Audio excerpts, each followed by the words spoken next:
Good afternoon. Today is the 24th of October 2016. Got me a new toy. Got me a Cummins. It's a Ram D250, D being two-wheel drive. And it's a 1990. And the biggest reason why I wanted to fork over my hard-earned money for this old beast is for two reasons. That right there, the Guitar 5 speed, and this old girl right here, 12 valve, turbocharged, non-intercooled, all mechanical Cummins diesel engine. And the odometer says 225,190 miles. But the guy I bought it from said it had just stopped working, and I already know what the problem is inside of this odometer here, on that side of it, underneath, there are two gears there inside the unit. One is for the speedometer, and the other one is for the odometer, and for whatever reason, they're plastic. And what happens is the cable's still intact, the unit actually is functioning, but the gear strips, so either the odometer or speedometer or both quit working. Easy part to replace. Simply take that little liner off, pull the unit out of there. There's a couple of Torx, I believe they're like number 3s, they're small, that hold that in there. You pull out the two defective gears, you drop the two new ones in, put Humpty Dumpty back together, you're back in business. Got the gears on eBay for, I think the set was about $24 plus shipping, so not a big deal. Of course, I don't even have it home yet, and I'm already wrenching on it. Brought her into work here, where I work at Bob Brown Chevrolet in Urbandale, Iowa, to get the oil changed, and it popped a rear brake line. They were backing it out from getting the oil change, and right where that clamp is where she decided to give up the ghost. I already got part of it out of there, just taking a breather, because without removing the tire, it's kind of hard to get my arms in there. Plus, you know, it's actually not in that bad shape considering the age. Like I said, this is a 1990, and it's a two-wheel drive, so the guy didn't drive it that much during the winter. I'm the third owner. I bought it from a guy who knew the first owner, so yeah, I was actually pretty surprised given the condition. I mean, there's a little bit of surface corrosion, a little crustiness on the frame, but inside the wheel wells, and this is just one shot here, that's kind of a representation of how the unit is as a whole. I mean, it's very rust-free. That's kind of a relative thing, but considering, you know, it spent most of its life here, actually all of its life, it was bought new in Ames, Iowa, from Pat Clemens, Chevrolet, Dodge, Kia, whatever the hell else, but and then it was down, you know, in southern Iowa its whole life, out of the farm, and now I'm the proud owner of it. But I am not 100% sure if that's a limited slip or if it's just a one-wheel wonder. That'll be next. Once I get this brake line thing fixed, I'm gonna bring it home, you know, flush the coolant. I already changed the oil, change the transmission fluid, and then overfill it by a quart, which everybody and their brother says you have to do on these original 5 speeds, because otherwise the bearings in the input and output of the transmission are not properly lubricated, which causes the failure, and then just being a jackass with either your transmission, your clutch, or modifying it has led to the demise. I mean, it's not 100% blemish free. You know, down here in the corner, you know, there's a small hole there, but I can cut that out and patch that with some body putty, you know, in a Bondo kit. I mean, it's not bad. I mean, if that's the worst of it, that's the most annoying thing I've had to do so far before I even got it home is I had to stop at an auto parts store because I had no lights on this side. Well, underneath this here, there is no there's no metal between. I mean, you can kind of see where the rust hole is. You know, it goes inside the fender, here's the box side, and it just comes right up in there. So no, there's nothing to keep debris and whatever out of there. And the backs of these are, you know, 1991 quality plastic, so they've long since deteriorated into nothing. And as soon as I took the lens off, it literally just crumbled into my hand. So, but it's a simple 2-wire system. I mean, you can go to AutoZone is where I got the parts for. They got them readily available. I think I had to order 1 socket, but cut 2 wires, splice 2 wires, replace the socket, and I'm back in business. So it's already been straight piped. The entire exhaust has come out of it. It's just a 3-inch straight pipe out of this factory turbo, goes down into this down pipe here, makes its way down the side of the frame, and then just dumps right there. So it sounds awesome. Don't know if it needs an alignment or if this is just the shitty tires that were on it before or since he's done the alignment. This front bumper is going to go.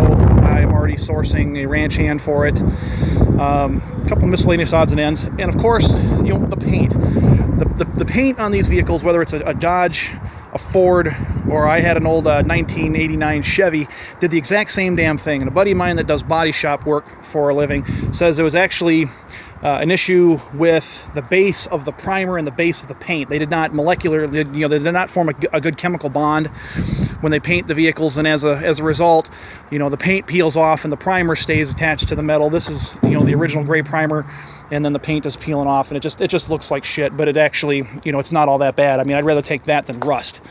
Looking at here on the driver's side, it's doing that all down the side, and then up here on the roof, that's all just surface corrosion. I've already sourced a seat, out of a 96. This thing's going to go. It's just a bench seat, a couple bolts. There's no power to it. I'm back in business. Goes through the gears great. Does not have any blow by when I fire it up, even cold. I was very, very impressed. The pump is stock. The injectors are stock, to my knowledge. They're a little smoky, so maybe they're wearing out a bit. But so I'm going to get some marine injectors. 5x35. I mean, I might be wrong by that second number, but something along those lines. Because what I'm going to do is I got a fuel pin coming for it. I'm not going to go with the 40 horsepower fuel pin just yet, just because I'm not 100% sure how strong the clutch is. I mean, it shifts through the gears great, but I just don't want to grenade the thing getting ready to go in winter. I'll order that fuel pin, but I'm not going to install that particular one until I get a bigger compressor on the turbo side and studs to go on the head. And I just love it because, I mean, here's one of the head bolts. I mean, boom, boom, boom. It's going to be a real easy project. These things are easy to work on. The parts are readily available. And I can actually get a whole, long block, for a hell of a lot cheaper than I could, on my other truck, my Duramax here. So far, the only things that I've had to do is the brakes, good while I'm doing it. I'm going to be flushing the system out. The cap underneath this thing was shot. It was just piddling fluid down the front here. That's why it's all over the master cylinder and the booster here. Other than that, but I mean, the side of the engine is clean. It's not leaking fuel. It's not leaking oil. Well, I take that back. There's a little bit of stuff piddling out here on the sides of these valve covers, which, I got them coming from, Felpro. I'm getting a set of those in. Just repairing the bare essentials. I mean, looking here down at the side of the engine, I mean, it's not leaking oil. The transmission's not leaking oil. I mean, it was, all in all, except for its age, it's in very, very good shape. It was, like I said, I'm the third owner, so, the guys just used it to, haul hay bales around out in the sheep field. Was about it. Got fresh 15W40 in there with a quart of Lucas, just because, these Cummins here, all the accessories here underneath this front cover are all gear driven. I want to make sure that, the top of the engine, the top of the gears here gets good lubrication. So I got a quart of synthetic Lucas in there. I'm going to do a radiator coolant flush here because there's got the crusties here on the plates. And everybody that I talked to on the Cummins forums is saying I got to get rid of this radiator because this is a downflow versus a crossflow radiator, which is on most of your newer vehicles. You have a crossflow radiator.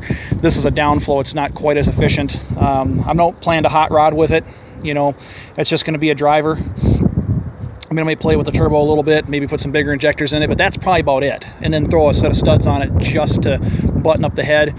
But I mean, unless I blow a head gasket, the head's not coming off. I'm not going to do valves, you know, because the engine runs great as it is. If it's not broke, don't fuck with it until it's broken. You know what I mean?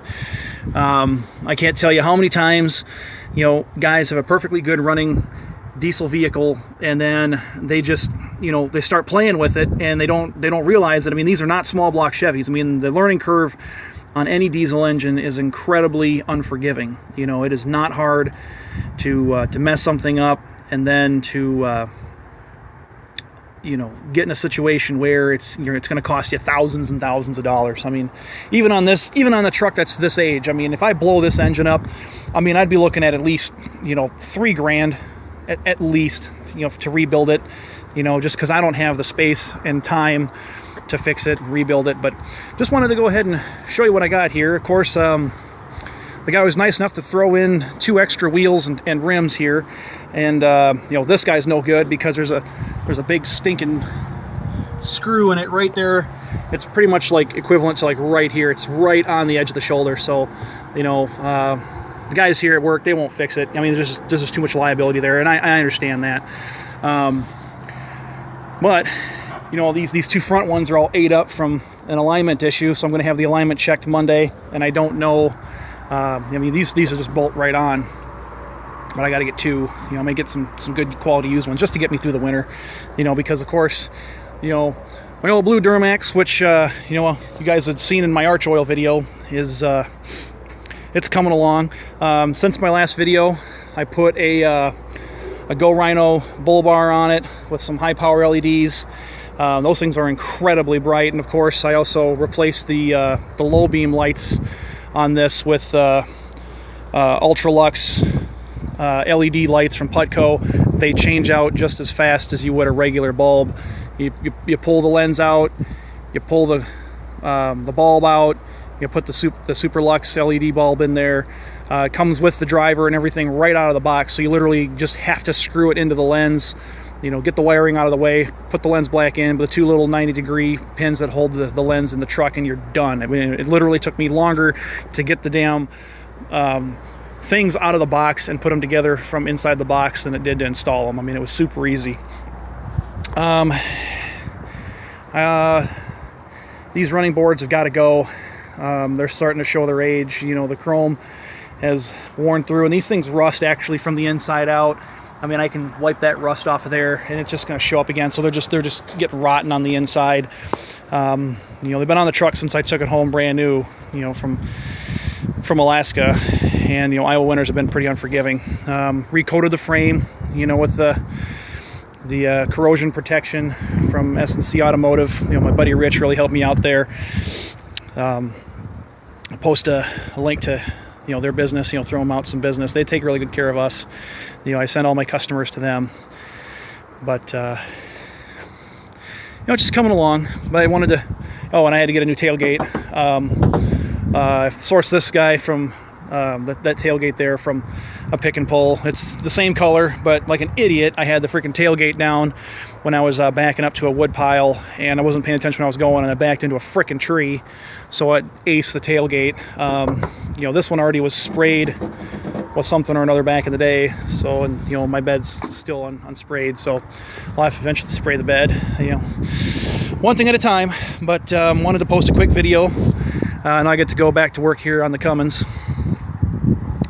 When I start getting into this a little bit more, I'll post some more videos, guys, and show you kind of the trials and tribulations. But I've overall initial inspection, I mean, I drove it here, and I'm glad that, I guess in hindsight, that when this brake line decided to pop, that it did it here in a parking lot, as opposed to when I'm driving down I-80 in rush hour traffic, rocking it up an on-ramp, off-ramp, excuse me, in a 7,000-pound vehicle, and then I can't stop. Because that would be all kinds of bad. But I'm going to go ahead and get back to work on this, and I'll post another video shortly. Thanks for watching.